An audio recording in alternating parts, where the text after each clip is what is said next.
You think being loud is power. It isn't. It's an audition. Every time you shout for respect, you're admitting you don't have it.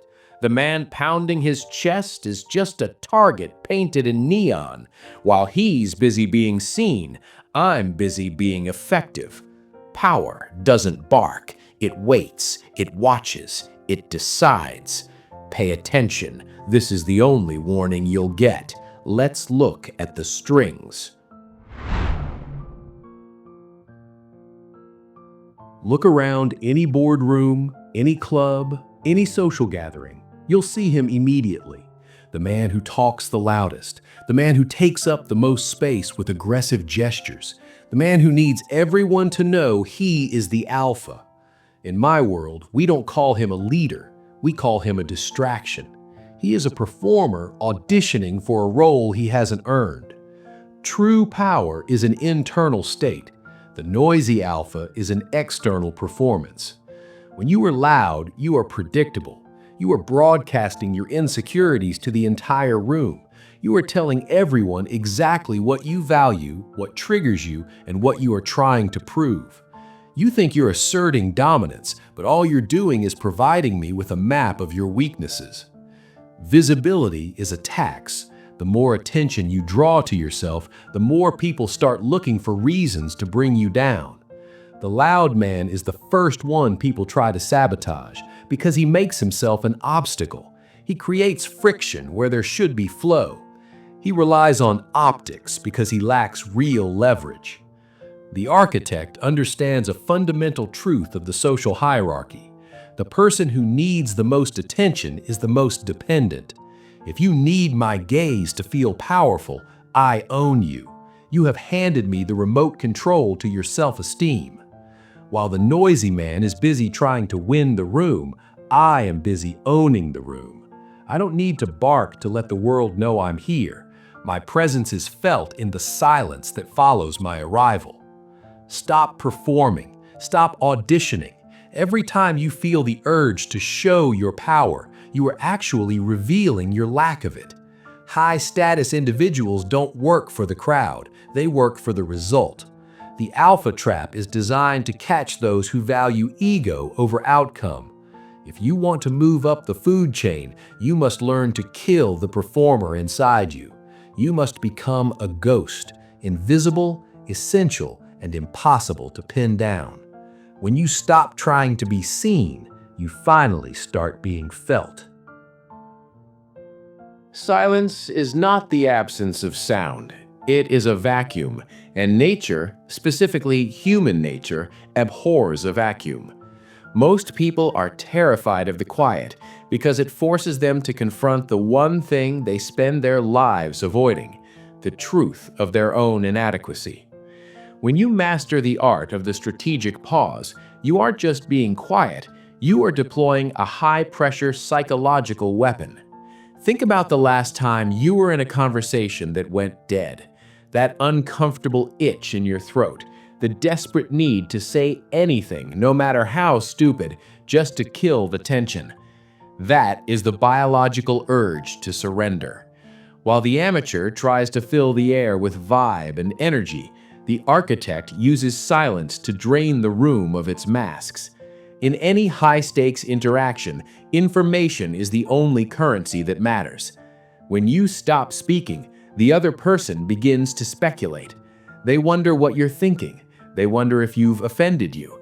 They wonder if you know something they don't. This internal panic creates a leak. To stop the discomfort, they will begin to talk. They will offer unsolicited details. They will clarify points you never questioned. And they will inadvertently reveal their price, their fears, and their leverage. You don't need to be an interrogator to get the truth. You just need to be a mirror. When they finish speaking, don't respond immediately.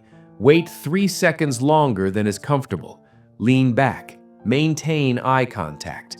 You will watch their social armor crumble in real time. This is the information vacuum. By doing nothing, you are forcing them to do everything. You are the fixed point in the room, and they are the ones spinning to find their footing. This isn't just about negotiations, it's about the hierarchy. The person who speaks less is perceived as having more internal certainty. If you can sit in total silence while another person is spiraling, you have already won. You have shown that your peace of mind is not dependent on their validation.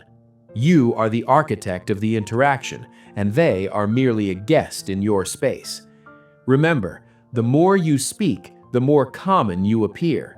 The more you speak, the less control you have over the subtext. When you weaponize silence, every word you do eventually choose to speak carries the weight of a decree. You aren't just talking, you are releasing a pressure valve that you alone control. Learn to love the discomfort of the quiet. It is the sound of your opponent's defenses breaking. Watch a predator in the wild. Does a lion twitch? Does a hawk fidget? No.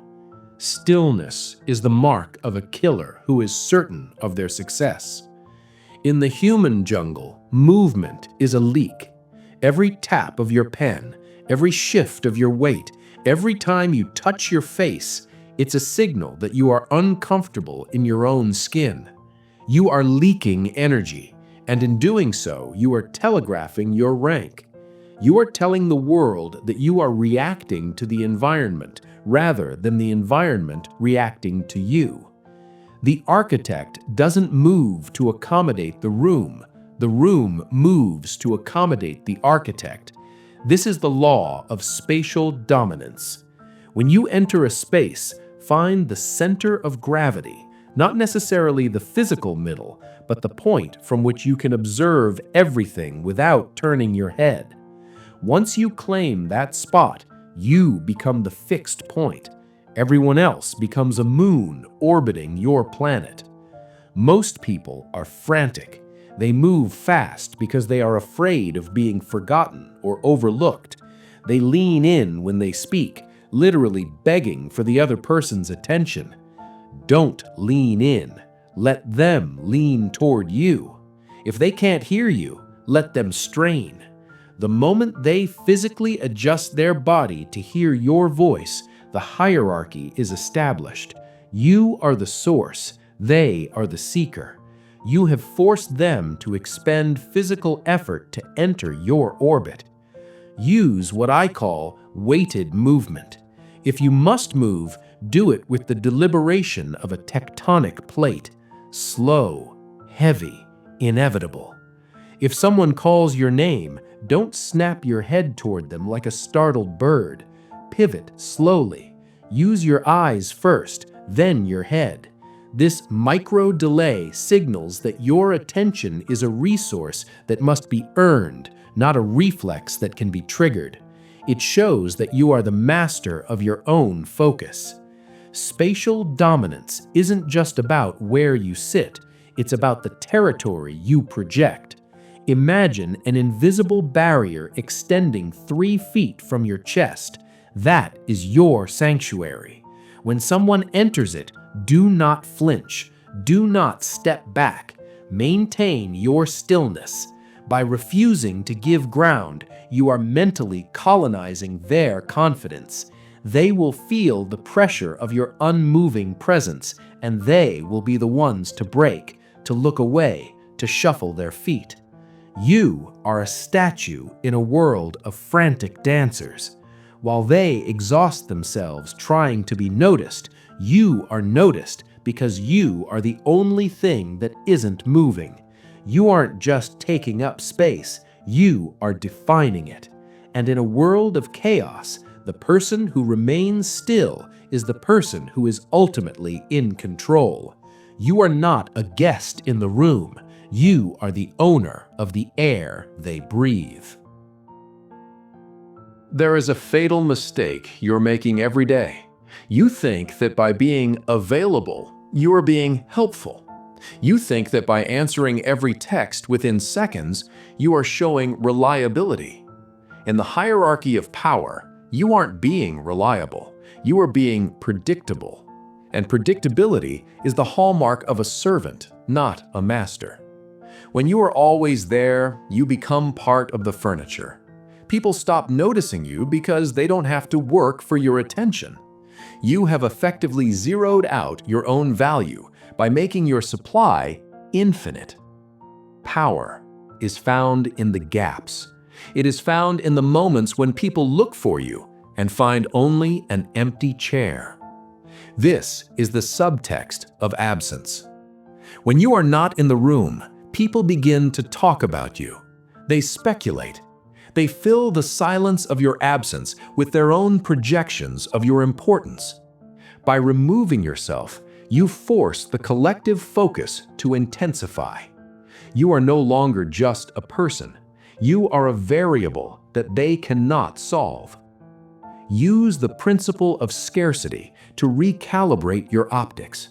If you want to increase your leverage, you must decrease your accessibility. Think about the most high-status people you know. Do they answer their own phones on the first ring? Are they at every weekend party? No, they are ghosts. They appear only when necessary, and they vanish as soon as their presence has achieved its objective. Their time is a luxury good, and like any luxury good, the price is high because the quantity is limited. The moment you become a given, you lose. You must learn to leave the party while it's still fun.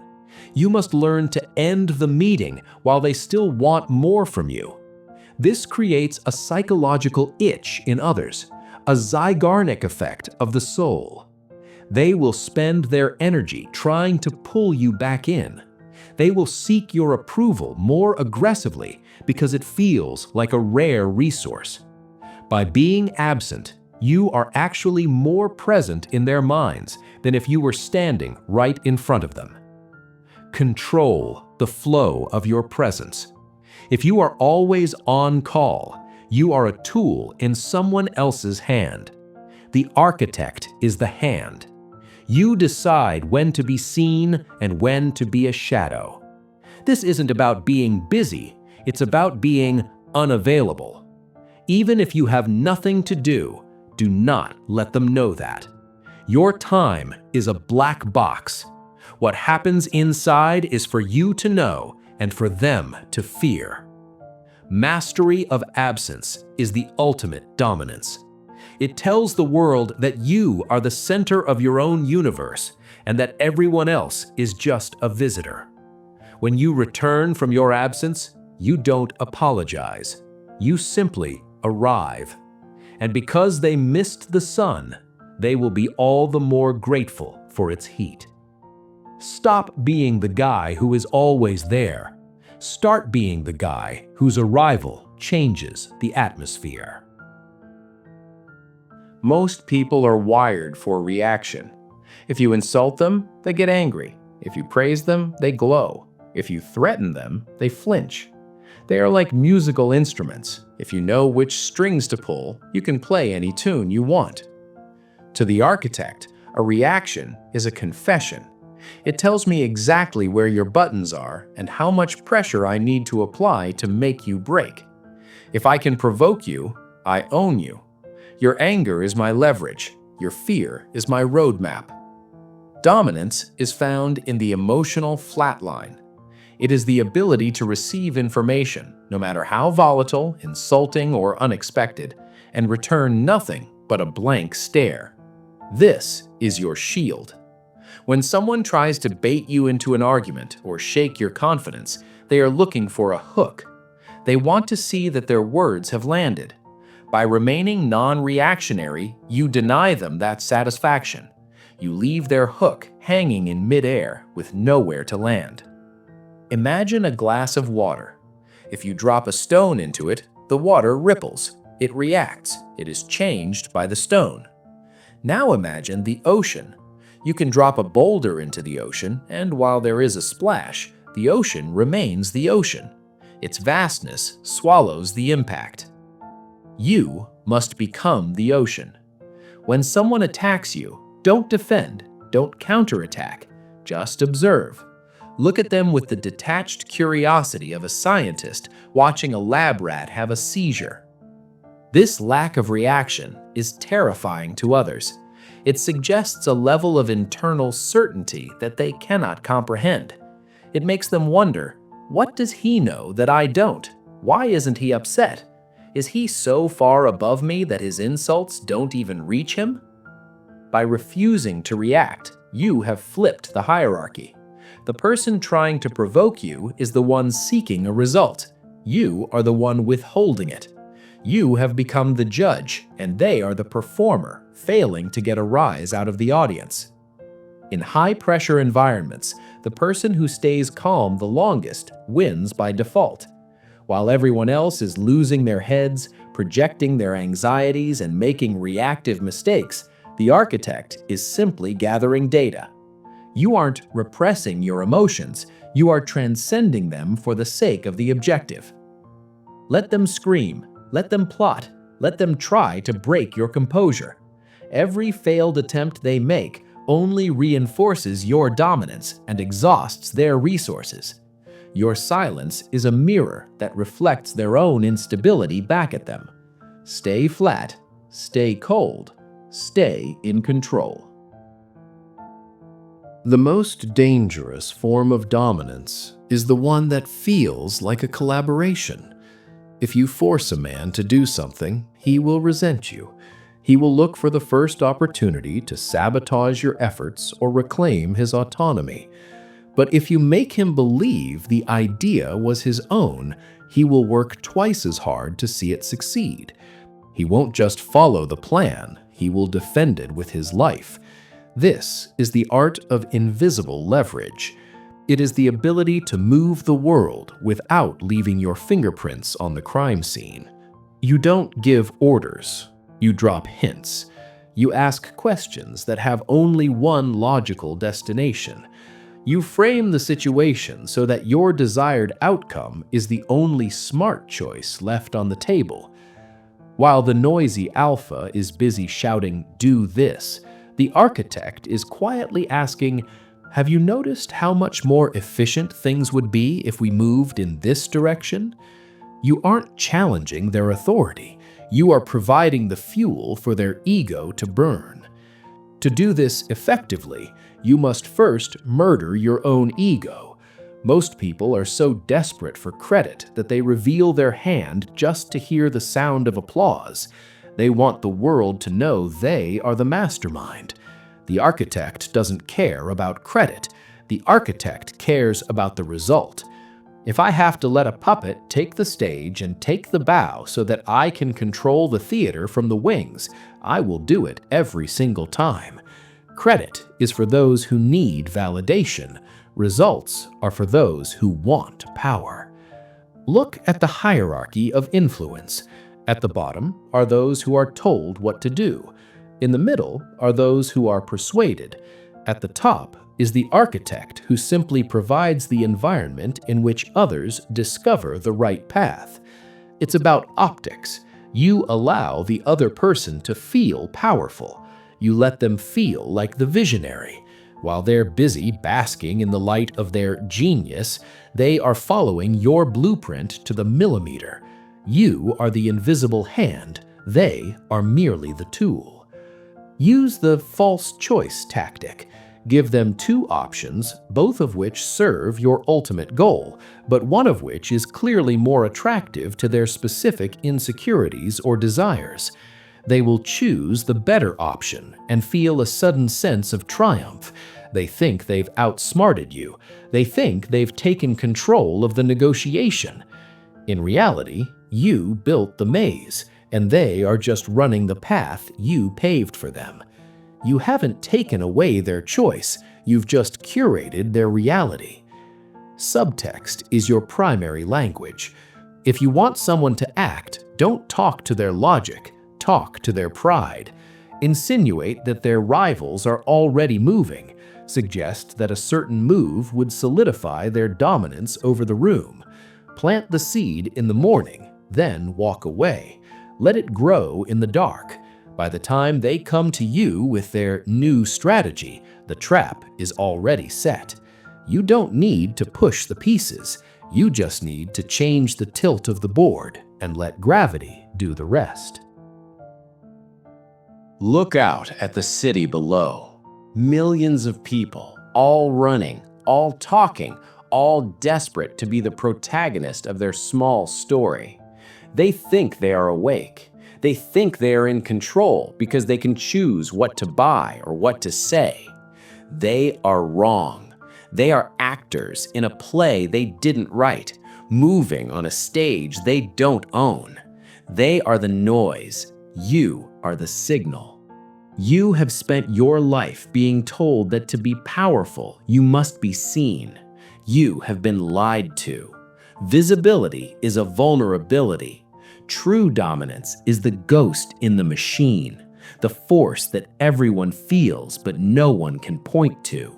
It is the whisper that changes the course of a company, the silence that ends a career, and the stillness that commands a room. You are no longer a piece on the board. You have seen the blueprint. You understand that low key is not a personality trait.